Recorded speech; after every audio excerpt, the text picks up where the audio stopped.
सभी को नमस्कार। दोस्तों, द हिंदू करंट अफेयर में आपका स्वागत है। और आज हम 4-5 दिन के द हिंदू को कवर करने वाले हैं। 4-5 दिन के अंदर कौन सी इंपॉर्टेंट न्यूज़ है जो हमारे मेंस में काम आ सकती है, प्री में काम आ सकती है, उन पर हम डिस्कस करेंगे। और आजकल कोशिश कर रहा हूँ कि जैसे आपके मेंस के टॉपिक भी टू दी पॉइंट यहाँ से कवर हो जाए करंट अफेयर से। जैसे इसमें हम न्यूक्लियर एनर्जी की बात करें तो यहाँ से आपका एनर्जी का टॉपिक कवर होगा, और एनर्जी में किस टाइप की मेंस में क्वेश्चन है वो भी साथ में कवर हो जाएंगे। तो इस महीने की जैसे अप्रैल मंथ की जो आपको द हिंदू की पीडीएफ चाहिए, या पहले भी मंथली जो आपको पीडीएफ चाहिए, तो आप कहाँ विजिट करोगे? हमारी वेबसाइट पे विजिट करना है। और टेलीग्राम पे भी मैंने लिंक शेयर कर दिया मंथली का, जो हर मंथ की मैं पीडीएफ शेयर करता हूँ। बाकी ये आपको 4-5 दिन के भी टेलीग्राम पे बिल्कुल फ्री ऑफ कॉस्ट मिलते ही हैं डेली वाले, ठीक है? तो आप इनको देख लेना। तो पहली हमारी जो न्यूज़ है वो है न्यूक्लियर पावर को लेकर।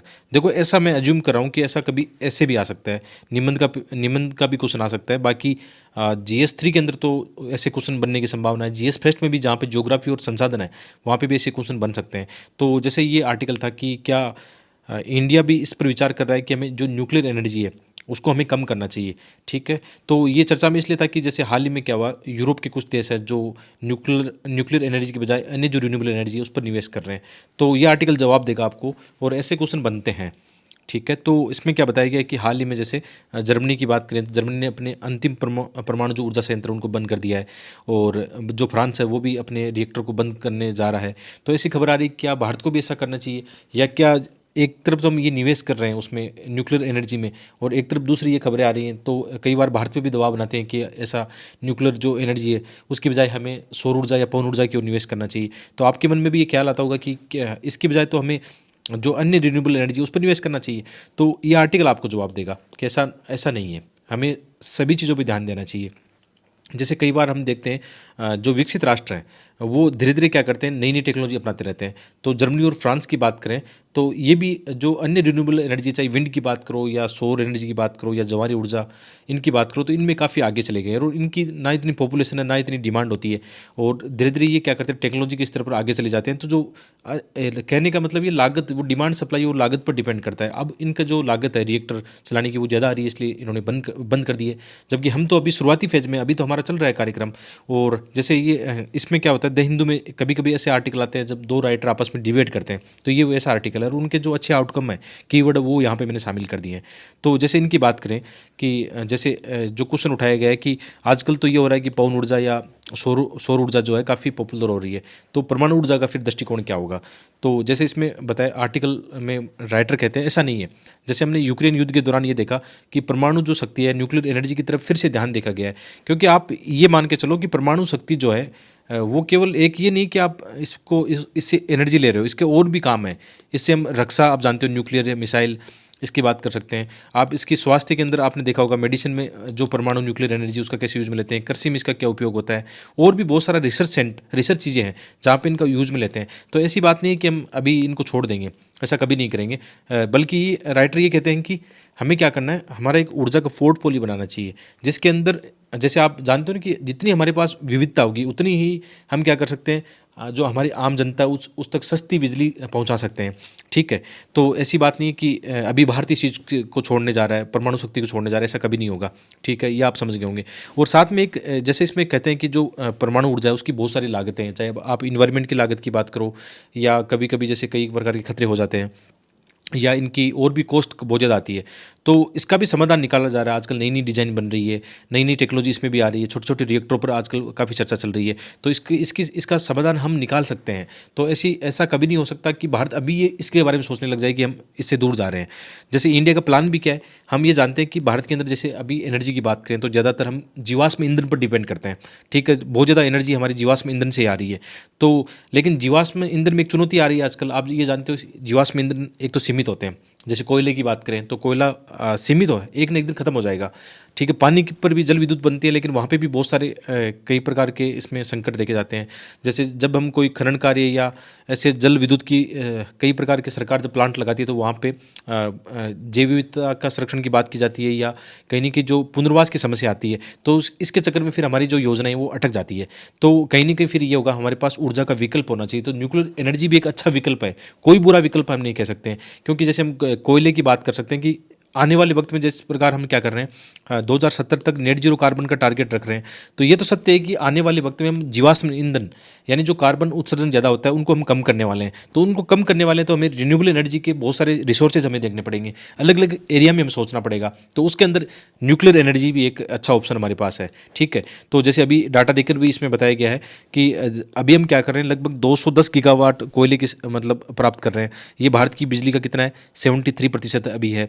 और परमाणु ऊर्जा से तो हम अभी 3.2% प्राप्त कर रहे हैं। ये डाटा भी आपको पता होना चाहिए, क्योंकि जब आप अपने स्टेटमेंट लिखोगे, अपने अच्छे पक्ष तर्क की बातें करोगे, तो वहाँ आपके पास डाटा होगा ना, तो वो डाटा आपका वैलिड होगा। मजा आएगा उसको एग्जामिनर को पढ़ के कि आपने अच्छा तर्क उसको डाटा के साथ में लिखा है। इस चीज़ का फ़र्क पड़ता है। और जैसे इसमें बहुत सारी जो समस्या हैं उनको हमें सुलझाने की आवश्यकता है। जैसे अभी हम न्यूक्लियर एनर्जी की बात करें तो अभी थोड़ा-सा इसमें मोनोपोली है। जैसे एकाधिकार है, किनका एकाधिकार है इसमें दिया भी है कि जितने भी सभी जो रिएक्टर हमारे nuclear power corporation of India limited द्वारा संचालित है। ये जानकारी आपको होनी चाहिए कि कौन-कौन संचालित करता है, क्या काम चल रहा है। तो nuclear power corporation power corporation of India limited उनके द्वारा संचालित है।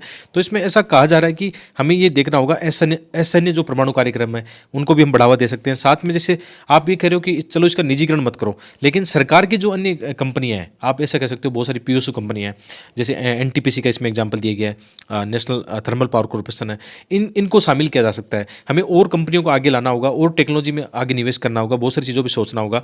तो इस दिशा में हम आगे काम कर सकते हैं। तो न्यूक्लियर एनर्जी भारत के लिए अभी भी काफ़ी प्राथमिकता में। ऐसा कभी नहीं होगा कि हम अभी आज ही ये कहने लग जाएं कि हम न्यूक्लियर एनर्जी से दूर जा रहे हैं, जैसा कि विकसित राष्ट्र ऐसा बोल रहे हैं, अभी नहीं जाएंगे। और आने वाले वक्त में हमने टारगेट भी रख लिया है। कौन सा टारगेट रखा है हमने? 2070 तक कौन सा रखा है? नो मतलब नेट कार्बन जो कह सकते हो, जीरो कार्बन, नेट जीरो। हाँ अच्छा, इसका हमने टारगेट रखा है। 2050 तक भी हमने टारगेट रखा है कि हम 100 गीगावाट जो है एनर्जी प्राप्त करेंगे, रिन्यूएबल एनर्जी इनसे प्राप्त करेंगे। ठीक है, तो ये लक्ष्य हासिल करने के लिए फिर हमें रिन्यूएबल एनर्जी की ओर सोचना होगा। और उसमें भी हमें ये ध्यान रखना होगा कि जैसे इसमें छोटे जो रिएक्टर होते हैं या कई प्रकार की जो हाइब्रिड कह सकते हो, इस प्रकार की हमें चीज़ों पर ध्यान देना होगा। तो ये आप यहाँ से समझ सकते हो ये आर्टिकल को देख के। ठीक है, आगे बढ़ते हैं। ठीक है, तो इसमें किस टाइप के क्वेश्चन आए हैं तो ये भी ध्यान रखना। जैसे लास्ट 2022 में जीएस3 में एक क्वेश्चन आया कि क्या आपके विचार में भारत अपनी ऊर्जा आवश्यकता का 50% भाग 2030 तक नवीनीकरण ऊर्जा से प्राप्त कर लेगा? तो आपके पास यदि डाटा होते तो आप जरूर पक्ष विपक्ष कर पाते। तो तभी मैं कह रहा हूँ कि इन क्वेश्चन को हैंडल तभी कर पाओगे आप जब आपके पास अच्छे डाटा होंगे। एक क्वेश्चन जैसे 2022 में एक जीएस फेस्ट में आया है कि भारत में पवन ऊर्जा की संभावनाएं क्या है, तो ऐसा भी न्यूक्लियर एनर्जी को लेकर ऐसा क्वेश्चन बन सकता है। ठीक है, ऐसा ही 2020 के एग्जाम में आया कि सौर ऊर्जा की प्रचुर संभावनाएं। देखो आप पैटर्न देखो, यूपीएससी का एक पैटर्न है, इनकी भी एक थीम है। जैसे अभी हम प्रीलिम्स की थीम एनालिसिस कर रहे हैं, वैसे मेंस की भी एक थीम है कि 2020 में क्या क्या पूछा उन्होंने, पवन ऊर्जा पूछा। और 2020 में, सॉरी 21 में पूछा होगा आगे दोनों, हाँ सॉरी 2022 सही है। ठीक है, 2022 में किसको पूछा? पवन ऊर्जा का। और 2020 में किसका पूछ लिया? सौर ऊर्जा का। ऐसे ही क्वेश्चन लगातार आते रहते हैं, तो ये आपको थोड़ा सा थीम देखना है। तो आशा करता हूँ ये आर्टिकल आपको थोड़ा समझ में आया होगा और इससे ये आउटकम भी निकल के आ रहा है कि आप इस चीज़ को समझ गए होंगे कि जब भी ऐसे डिबेट करते हैं मुद्दों की, तो हमें कई पक्ष उसमें सोचने होते हैं, एक तरफा डिसीजन नहीं लेना होता है। जैसे आप प्रथम दृष्टया ये सोच सकते थे कि ऐसा हो सकता है, आपके मन में ये ख्याल आता कि न्यूक्लियर एनर्जी से कई बार की दुर्घटनाएं होती है, ऐसे मन में आता है, या न्यूक्लियर एनर्जी से रेडियो एक्टिव घटनाएं होती है। लेकिन आप ये सोचो ना, न्यूक्लियर जो पावर है उसकी केवल ये नहीं करेंगे एनर्जी में, इसके बहुत सारे सेक्टर भी आप जानते हो एनर्जी में है। कई सारी चीज़ों की तरफ आपको इस दृष्टिकोण से इसको सोचना चाहिए। ठीक है, इससे पहले जैसे एक सूचना आपके लिए है कि यदि आप दिल्ली से, बहुत सारे बच्चे क्या करते हैं, नोट्स मंगवाते हैं, इस समय टेस्ट सीरीज मंगवाते हैं, या करंट अफेयर की विजन पीटी 365 आदि कुछ भी चाहिए आपको, क्लास हैंडरिटन नोट्स चाहिए आपको। ठीक है, तो आप राजेश बुक स्टोर से संपर्क कर सकते हो। यहाँ पे नंबर दिखाई दे रहे हैं स्लाइड पे, और वीडियो के डिस्क्रिप्शन में भी आप उनके नंबर देख सकते हो, उनसे कॉन्टेक्ट कर सकते हो, जानकारी हासिल कर सकते हो कि आपको इस कोचिंग के नोट्स चाहिए। आपको बहुत अच्छी सूचना वहाँ से मिल जाएगी। आगे बढ़ते हैं।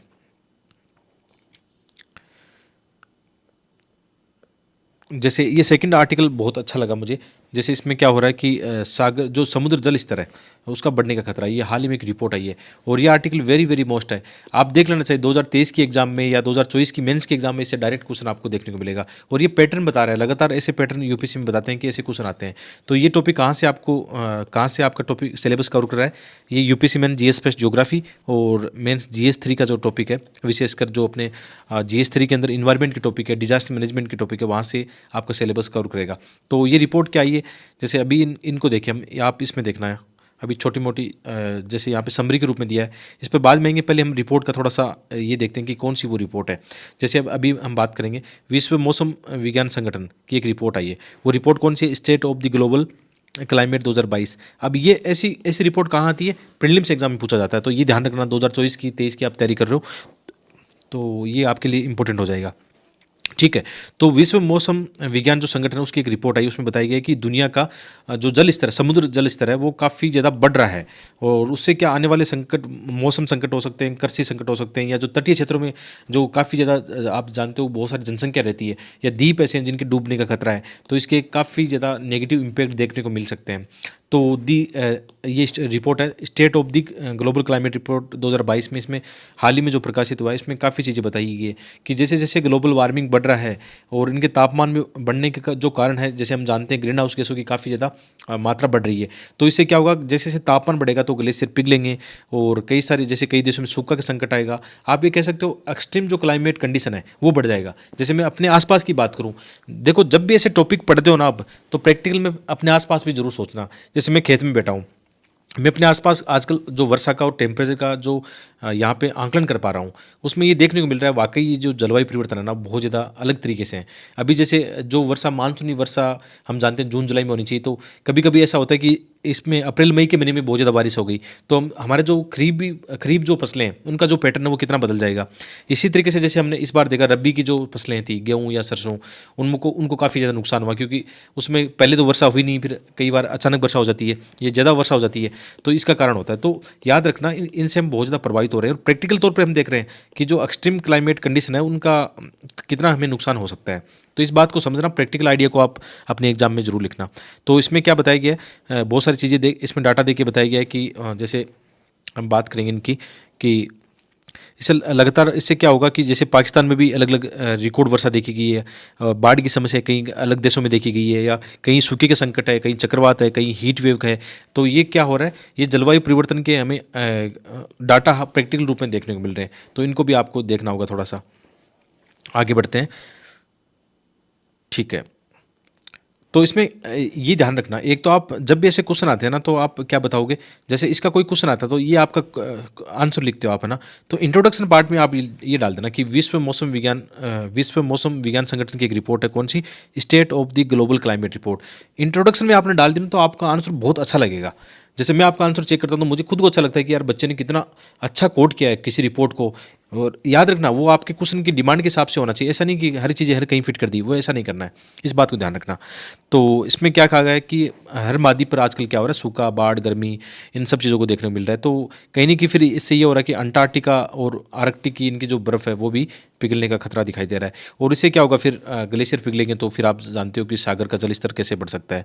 और इससे मतलब क्या होगा, इससे बहुत सारी आपदाएं आ सकती हैं। विशेषकर ऐसा बताया गया है कि जो तटीय क्षेत्रों में जो रह रहा है, पारितंत्र की हम बात करें, तटीय पारितंत्र की बात करें, चाहे आप नेचुरल पारितंत्र की बात करो या जो सामाजिक पारितंत्र है जहाँ पे लोग रहते हैं, ये सब इनसे प्रभावित होने वाले हैं, इस बात से तय है। ठीक है। तो कितना बढ़ रहा है, इसके डाटा इसमें देख के बताइए कि कितना इसमें बढ़ रहा है। तो वैश्विक औसत जो सागरीय जल है जिसकी हम बात करेंगे, ग्लोबल मीन जो सी लेवल है, उसकी वृद्धि दर की रिकॉर्ड हम देखें तो 1990 के दशक से अब तक देखें तो लगभग दुगुना हो गया है। ठीक है। जो हमने पहले रिकॉर्ड किया था उससे अब लगभग दुगुना हो गया है।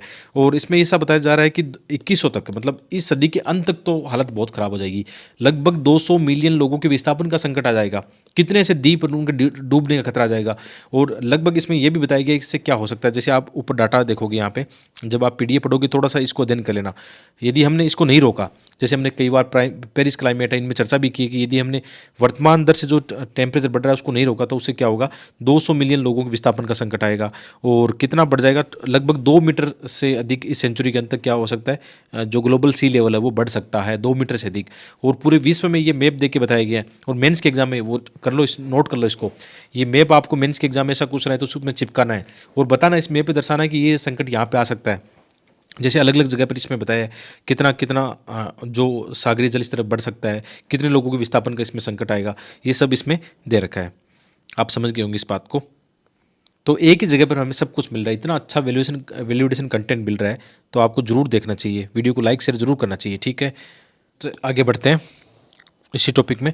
तो अभी जैसे हम अभी बात कर रहे थे कि ये सी राइजिंग कितना हो रहा है, इसकी हम बात करेंगे अभी। जैसे कितना इसमें जो जल स्तर की वृद्धि देखी जा रही है, तो इसमें ये बताया भी जा रहा है कि जो पहले हमने रिकॉर्ड किया था, उपग्रह के रिकॉर्ड थे दशक पहले दशक के, तो अभी जो रिकॉर्ड है वो लगभग दुगना हो गया है। और 1990 के हम देखें, डाटा देखें, तो वहाँ पर हमें काफ़ी ज़्यादा इसमें अंतर देखने को मिल रहा है।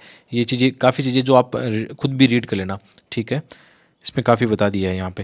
जैसे यहाँ पे जो डाटा है वो बताए गए हैं कि 1993 से लेकर 1993 2002 की बात करें, तो उसमें इतना जो मिलीमीटर है वो जल स्तर बढ़ गया है, ठीक है। तो इसके कारण भी बताएंगे, इसका कारण क्या है, क्यों ऐसा हो रहा है, सागर के जल में जो जल स्तर है उसमें वृद्धि के कारण क्या है। तो इस रिपोर्ट में बताया भी गया है कि जैसे समुद्र का गर्म होना, सागर का गर्म होना, ग्लेशियर और बर्फ जो चादर हैं उनका बर्फ का पिघलना, और भूमि जल भंडारण में परिवर्तन। काफ़ी ज़्यादा आजकल जैसे जो भूमि उपयोग है उसमें भी परिवर्तन आ रहा है, ठीक है। क्योंकि आप ये जानते हो वनों का विनाश कर दिया गया है, कई प्रकार का तापमान, जो आप जानते हो नगरीय क्षेत्रों में भी ऐसी घटनाएं होती है जिसमें बहुत ज़्यादा कार्बन उत्सर्जन होता है या उसकी वजह से तापमान बढ़ता है। तो कई सारे ऐसे संकट है जो फिर बड़ा संकट पैदा करते हैं, ठीक है। कई सारे ऐसे कारण हैं जो बड़ा संकट पैदा करते हैं, इसमें ऐसा बताया गया है। और जैसे रिपोर्ट के अनुसार 2005 से 19 की बंदी अभी देखें, तो ग्लेशियर और बर्फ की चादरों के नुकसान ने क्या किया है, जो सागरीय जल स्तर है उसमें लगभग 36% का योगदान दिया है इसमें। किसने, कि ग्लेशियर और बर्फ की चादरों का जो नुकसान हुआ है उसने इतना दिया है। और जो महासागर का गर्म होना है, आप भी जानते हो कि हमारी धरती का लगभग 70-71% जल है। तो ये क्या करता है, जो एक तरह से तापमान है उसका अवशोषण भी अधिक करता है, इस बात का ध्यान रखना। तो अवशोषण ज़्यादा करता है तो इसके कई सारे संकट वहाँ पे बढ़ते तापमान के कारण ऐसा हो सकते हैं। तो ये भी इसका कारण बताया कि कितने प्रतिशत किसका योगदान है वो भी यहाँ पे बताया गया है। इसके अलावा जैसे कार्बन डाइऑक्साइड व अन्य ग्रीन हाउस गैसों की भी सांद्रता बहुत ज़्यादा, ग्लोबल वार्मिंग जो हो रहा है, मेन चीज़ वो है कि बार बार वही चीज़ें हम पढ़ रहे हैं कि जो ग्लोबल वार्मिंग है, वैश्विक तापमान की जो समस्या है उसकी वजह से ऐसा हो रहा है। वो चीज़, सब चीज़ें यहाँ पे ऑलरेडी बताई गई है, ये आप पहले से समझते हो, ठीक है। तो इससे क्या होता है, इससे ये संकट एक तो ये आएगा कि जो आप जानते हो पृथ्वी का कई हिस्सा ऐसा है जहाँ पर स्थायी रूप से बर्फ जमी रहती है, जिनको हम क्या बोलते हैं, क्रायोस्फीयर बोलते हैं। कई बार तो मेंस के एग्जाम में क्रायोस्फीयर के ही क्वेश्चन आ गए हैं। या आपने कई बार ये देखा होगा, जो परमाफ्रॉस्ट देखा होगा। परमाफ्रॉस्ट क्या होता है, भूमि का वो क्षेत्र, मतलब एक तरह से कह सकते हो जहाँ पे हमेशा बर्फ जमी रहती है, 0 डिग्री से नीचे वहाँ का तापमान रहता है। तो इसके इन क्षेत्रों को सबसे बड़ा खतरा होगा। और आपने ये भी देखा होगा कि जो परमाफ्रॉस्ट है वो कैसे मिथेन बम बन सकता है। आपने ये विशेषकर देखा होगा कि इनके नीचे बहुत सारी वनस्पति है, जीवाश्म रहता है, और जब इनकी बर्फ़ पिघलती है तो बर्फ़ पिघलने से बहुत सारी मीथेन गैस वहाँ से बाहर निकलेगी, या और भी सारी कार्बन या कार्बन डाइऑक्साइड गैसें वहाँ से निकलेगी। तो क्या होगा, ग्लोबल वार्मिंग में इनका योगदान बढ़ जाएगा, इस बात को ध्यान रखना। तो इनसे बहुत बड़ा संकट आएगा, ये रिपोर्ट ऐसा बता रही है, ठीक है। क्रायोस्फीयर पिघलने से, ग्लेशियर पिघलने से, या जो परमाफ्रॉस्ट है उनके पिघलने से बहुत सारे घटनाक्रम हो सकते हैं। और इनके क्या प्रभाव होंगे, तो हम ये जानते हैं कि विशेषकर जो तटीय क्षेत्र है वहाँ पे से बहुत ज़्यादा संकट का सामना करना पड़ेगा। ऐसा करें कि चक्रवातों की संख्या बढ़ सकती है, ठीक है। जो तटीय समुदाय है उनके लिए कई सारे सामाजिक, आर्थिक, मनोवैज्ञानिक संकट आ सकते हैं। वहाँ पे बाढ़ की समस्या आ सकती है, वहाँ पे कई प्रकार की बीमारियाँ फैल सकती है, या कृषि का संकट बड़ा देखने को मिलेगा, क्योंकि जैसे जैसे ये परिवर्तन देखने को मिलेंगे ना। और इसमें ये ऐसा भी बताया गया कि जो तटीय क्षेत्र है वहाँ के निवासियों के लिए जल संकट भी आ सकता है, कि खारा पानी वहाँ के जो शुद्ध जल है उनको उसमें भर सकता है, या जो वहाँ का भूमि के जल है वहाँ तक पहुँच सकता है, और जो फसलों का पैटर्न है वो भी बदल सकता है। कई सारी चीज़ें इसमें बताई गई है जिनकी वजह से नुकसान हो सकता है। तो ये आर्टिकल आप जब देखोगे ना तो आप समझ में आएगा। वैसे मैंने मोटा मोटा आपको समझा दिया, लेकिन इतना बड़ा आर्टिकल है उसको लाइन बाय लाइन पढ़ाना थोड़ा मुश्किल होता है। और इसमें एक केस स्टडी भी बताई गई है, ये बहुत अच्छी है। ये आप एग्जाम्पल के तौर पर कहीं बता सकते हो। कौन सी केस स्टडी, जैसे इसमें एक सुंदरवन की केस स्टडी बताइए, आप इसको जोड़ सकते हो। और मैं ऐसा करता हूँ कि मेंस के एग्जाम या निबंध के पेपर में कोई मुझे केस स्टडी लिखनी हो तो बहुत अच्छे से उसको कोड करता हूँ। तो यहाँ पे जैसे इसमें बताया गया सुंदरवन डेल्टा का बताया गया कि हम जानते हैं कि दुनिया का सबसे बड़ा मैंग्रोव क्षेत्र है, डेल्टा क्षेत्र है, ठीक है। और यहाँ पे ऐसा हो रहा है कि समुद्र के बढ़ते स्तर, जल स्तर के कारण क्या हो रहा है, वहाँ का तटीय कटाव की समस्या आ रही है। पानी के नीचे वहाँ के जो द्वीप है वो डूबने का खतरा बन रहे हैं। यहाँ पर स्थानीय समुदायों के लिए बहुत सारे, यहाँ पे आप कह सकते हो प्रवास का कर जाएंगे यहाँ से, क्योंकि जब उनके लिए आजीविका नहीं होगी या उनके लिए खतरा होगा तो लोग वहाँ क्यों रहेंगे, ठीक है। तटीय क्षेत्रों में बहुत सारी मतलब चीज़ें होती है, आप जानते हो वहाँ का एक पारितंत्र होता है पूरा, से सामाजिक पारितंत्र की बात करें या एक जैव विविधता इनकी बात करें, सब पैटर्न बदलने लगता है। तो ये केस स्टडी देख के भी बता सकते हो कि कितना संकट आ सकता है, ठीक है। तो ऐसे ही क्वेश्चन पहले भी आए हैं GS 1 के अंदर, ठीक है, इस टॉपिक से जुड़े हुए, तो आप यहाँ पे जरूर देख लेना इनको। नेक्स्ट टॉपिक देखते हैं। जैसे ये जानते हो ये प्रीलिम्स का इंपॉर्टेंट है, मेंस में ऐसे क्वेश्चन नहीं आते हैं। तो आंध्र प्रदेश की कुछ गांव है, 2 गांव विशेषकर, जहाँ पे 4,000 से अधिक मतलब जो पेंटेड सारस है उनका घोंसला यहाँ पे एक क्षेत्र मिला है, जहाँ पे बहुत ज़्यादा संख्या में पक्षी मतलब आते हैं। और इनकी कैटेगरी जो है नियर थ्रेटेंड है। और ये विशेषकर एशिया में, दक्षिण पूर्वी एशिया में, भारत में यहाँ पर ये पाए जाते हैं। ठीक है। और बाकी जानकारी यहाँ पे है कि जैसे आंध्र प्रदेश की विपापुरम और वेंकटपुरु गांव में मतलब ये प्रजनन स्थल इनका है। एक अच्छा मतलब कह सकते हो एक पारितंत्र का निर्माण होता है। ठीक है। तो ये प्रीलिम्स के काम का है, जो मेंस में उतना काम नहीं आने वाला है। आगे बढ़ते हैं। ये टॉपिक अच्छा है।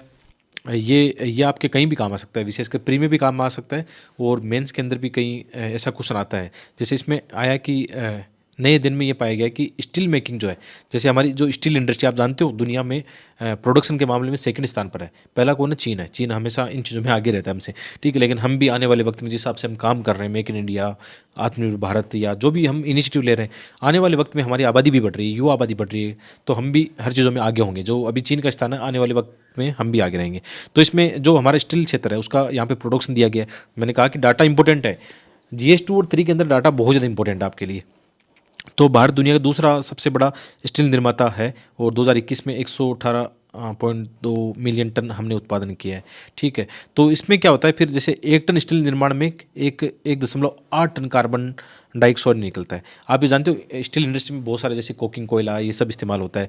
वहाँ से बहुत सारा मतलब धुएं के कण हैं या उनके अंदर बहुत सारे पार्टिकल हैं, या आप कह सकते हो बहुत सारी ऐसी हानिकारक गैसें वो निकलती है। तो इसमें ये कह रहे हैं कि जब हमारा स्टील प्रोडक्शन बहुत बड़ा है तो इसका मतलब जो स्टील इंडस्ट्री है उसके अंदर भी हम कार्बन उत्सर्जन को कम कर सकते हैं। देखो हमने 2070 तक जब नेट जीरो कार्बन का टारगेट रखा है तो वो ऐसे नहीं होगा, हवा में नहीं होगा। हमें हर एक सेक्टर की ओर सोचना होगा, चाहे इंडस्ट्री की बात करें, एग्रीकल्चर की बात करें या अन्य सेक्टर है, चाहे आप शहरीकरण या परिवहन की बात कर लो, सब चीज़ों में हमें देखना होगा। तो ऐसे आर्टिकल आते हैं कई बार। तो ये स्टील इंडस्ट्री का आर्टिकल है जिसमें अभी ये बताया गया कि हाल ही में एक ऐसा सफलता प्राप्त की है जिसमें ये हो सकता है कि कार्बन वहाँ से उत्सर्जन कम हो जाए। जैसे अभी क्या होता है कि अभी जो इनमें केमिकल रिएक्शन होते हैं उसमें अभी जैसे कार्बन का इस्तेमाल किया जाता है उसमें, तो इसमें ये ऐसा हो सकता है कि हाइड्रोजन का इस्तेमाल कर लें और हाइड्रोजन से फिर क्या होगा, जो लास्ट में जो बाय प्रोडक्ट बचते हैं वो जल बचेगा। ठीक है। तो उससे कार्बन उत्सर्जन कम होगा। तो ये एक टेक्नोलॉजी की इसमें केमिकल रिएक्शन की बात की जा रही थी। ठीक है। तो ये आर्टिकल वैसे आप पढ़ना, मैंने बता दिया आपको इसमें कि कैसे काम आ सकता है। और इसमें जो टेक्नोलॉजी की बात की जा रही थी, माइक्रो फ्रैक्चर, एक कोई टेक्नोलॉजी जर्मनी का अभी हाल ही में कहीं हुआ इसका। तो उसमें ये बताया गया कि हम क्या कर सकते हैं कि इसमें हाइड्रोजन वगैरह इनका इस्तेमाल कर सकते हैं। ठीक है। इसमें कुछ प्रक्रिया थी जिसकी वजह से ये समाधान नहीं हो पा रहा था। बहुत आसान है लेकिन ऐसे क्वेश्चन प्रीलिम्स में आते हैं। ठीक है। ऐसे क्वेश्चन जैसे प्रदूषण के जो टॉपिक की थीम हमने देखी थी उसमें ऐसे क्वेश्चन आ जाते हैं। नेक्स्ट देखते हैं। ये हाल ही में एक जापान का स्पेस क्राफ्ट है, लैंड रोवर क्या सॉरी जापानी स्पेस जो हाल ही में एक वहाँ का लैंडर है जो चंद्रमा की सतह पर उतरने वाला था, लेकिन वो दुर्घटनाग्रस्त हो गया था। अभी उसके डाटा स्पष्ट नहीं आ पाए, लेकिन ऐसा उनका मानना है। जैसे जापान की जो कंपनी है आई स्पेस, जो वहाँ की कंपनी है, उन्होंने ऐसा बताया कि जो उनका हाकुटो RM1 लैंडर है वो दुर्घटनाग्रस्त हो गया है। तो कभी कभी प्रीलिम्स एग्जाम में ऐसे आ सकते हैं। ठीक है। ऐसे स्पेस के ऐसे क्वेश्चन आते हैं, मिलान वाले क्वेश्चन आते हैं कि कौन सा रोवर किसका है, किस देश ने छोड़ा, ऐसे आ जाते हैं, चर्चा में रहते हैं। ठीक है। ये बहुत इंपॉर्टेंट है। जो H5N1 जो वायरस है ना, बहुत ज़्यादा इंपॉर्टेंट है। इसने इस साल बहुत ज़्यादा पक्षियों को नुकसान पहुंचाया है। तो ऐसे क्वेश्चन मेंस के एग्जाम में भी आते हैं और प्री एग्जाम में भी ऐसे आते हैं। ठीक है। पहले भी प्री एग्जाम में ऐसे क्वेश्चन आए हैं। तो ये आर्टिकल जब आप खुद पढ़ोगे तो मज़ा आएगा, बाकी मैं आपको समझा देता हूँ। तो जो एवियन इन्फ्लुएंजा H5N1 है, इसकी वजह से इस साल मतलब लाखों पक्षी मारे गए हैं। और इसका सबसे बड़ा खतरा क्या माना जा रहा है कि पक्षियों से ये पशुओं में आ रहा है और पशुओं से ये इंसान में आ रहा है, मानव में आ रहा है। तो ये हमारे मानव स्वास्थ्य के लिए भी बड़ा खतरा हो सकता है। ठीक है। इसमें काफ़ी ज़्यादा ये चर्चा की गई है। ठीक है। तो इसमें जो ये बहुत खतरनाक भी माना जा रहा है। ठीक है। H5N1 जो वायरस है ये काफ़ी खतरनाक, और इससे 2022 में जो है 100 मिलियन से अधिक पक्षी संक्रमित हुए हैं, जिनमें से 50 मिलियन से अधिक लोगों की नहीं, ये पक्षियों की मृत्यु हुई है ना। जैसे आप ये PDF पढ़ रहे हो, कभी कभी आपको ये लग रहा होगा थोड़े शब्द अटपटे आते हैं, तो आप ये जानते हो द हिंदू की लैंग्वेज कितनी टफ है। और फिर मैं भी क्या करता हूँ ऑनलाइन, मतलब कुछ गूगल ट्रांसलेट या किन्हीं चीज़, कुछ मेरा अनुवाद है उनका सहारा लेता हूँ। तो कभी कभी अनुवाद गड़बड़ा जाते हैं, लेकिन इससे फ़र्क नहीं पड़ता। मैं इंग्लिश का इसलिए साथ में दे रहा हूँ कि कुछ गड़बड़ हो जाए तो आप इनको पढ़ पाओ। बस आपका सपोर्ट चाहिए। मैं कह रहा हूँ कि इस चीज़ पर विश्वास करना, ये जो चीज़ें हम कर रहे हैं ना यूनिक है, मतलब बहुत अच्छी है। और कभी कभी थोड़ा सा वाक्य संरचना इधर हो जाए तो उसका चिंता मत करना, रोना मत इस चीज़ को लेकर कि हमें तो अच्छा नहीं मिल रहा है। अच्छा ही आपको बनाना पड़ेगा और अच्छा खुद को ना। ठीक है। तो इससे काफ़ी नुकसान हो रहा है, काफ़ी जैसे 50 मिलियन से अधिक जो पक्षी हैं उनकी संख्या में मारे गए हैं। विशेषकर जो अपनी मुर्गी की जो इंडस्ट्री है, पोल्ट्री फार्म है, उनको काफ़ी नुकसान हुआ है इस चीज़ को लेकर। ठीक है, तो ये इंपॉर्टेंट है। और इससे ऐसा भी देखा जा रहा है कि जो जंगली पक्षी है वो भी इनसे काफ़ी प्रभावित हो रहे हैं। इसमें कई प्रकार के डाटा देखिए यहाँ पे बताए गए हैं। ठीक है, इनका H5N1 का, हालांकि जो जंगली पक्षी है उनकी आबादी पर हमारे पास स्पष्ट डाटा नहीं है। ये अलग अलग देशों में अलग अलग जो पारितंत्र है उसके हिसाब से अलग अलग प्रजातियों पर इनका जो प्रभाव है वो भी अलग अलग देखने को मिलता है। ठीक है, लेकिन इसके डाटा भी हमारे पास सही ढंग से नहीं, लेकिन काफ़ी इनका नेगेटिव इम्पैक्ट देखने को मिला है। जैसे हाल ही में ये देखने को मिला था कि जो कुछ जो सागरीय जीव जंतु है उनको भी काफ़ी नुकसान हुआ है। विशेषकर जैसे आप यहाँ पे देखोगे कि एग्जाम्पल देके बताया गया था, पेरू के अंदर 3,000 से अधिक जो सागरीय जो लोइन है, ठीक है, वो मारे गए थे इसमें। उनको तो इसमें ये बताया जा रहा है कि अब हमें जागरूक बनना पड़ेगा कि हो सकता है मानव में भी ये पहुंच जाए। और इसमें बताया गया कि यदि हमारे मानव में ये फैलता है तो ये इसकी जो मानव में मृत्यु दर होती है 60% से अधिक हो सकती है। तो हमें पहले से ही इनको लेकर तैयार रहना होगा। और 2015 में H1N1 का क्वेश्चन आ चुका है। ठीक है, तो ऐसा ही मतलब अपनी इसमें आ सकता है, अपनी प्रीलिम्स 2023, 24, 25 में आगे क्वेश्चन आ सकता है। और ये इस साल चर्चा में रहा, तो मैं ऐसा कर सकता हूँ कि ऐसे क्वेश्चन 2023 की प्रीलिम्स में भी आ सकते हैं। ठीक है, नेक्स्ट टॉपिक पर चलते हैं। पढ़ाते पढ़ाते बहुत गला दर्द करने लगा एकदम, क्योंकि आजकल ये 1-1 घंटे वाले वीडियो आ रहे हैं, प्रीलिम्स वाले भी, और आज द हिंदू भी बड़ा हो गया। लेकिन चलो करते हैं इसको कंटिन्यू, क्योंकि मैं वीडियो एक ही टेक में बनाता हूँ, बार बार ऐसे बीच में आराम करके नहीं बनाता हूँ। आपसे कुछ अच्छी बातें शेयर कर लेता हूँ। जो अपना वीडियो बनता है 1 घंटा का रहता है या 1.25 घंटा का रहता है, लगातार बनता है। इस दौरान मतलब कंटिन्यू बोलना होता है। और वैसे मेरी स्पीड बहुत ज़्यादा है, 1.5 की स्पीड में वैसे बोलता हूँ मैं। तो ठीक है, मैं वैसे कोशिश करता हूँ 2 घंटे का वीडियो 1 घंटे में निपटा देता हूँ। समझ रहे हो ना, स्पीड तेज़ होने के कारण। तो ये देखो तस्वीर ऐसे ही नहीं है, यहाँ पे क्या है, पोबिटोरा वाइल्ड लाइफ सेंचुरी है।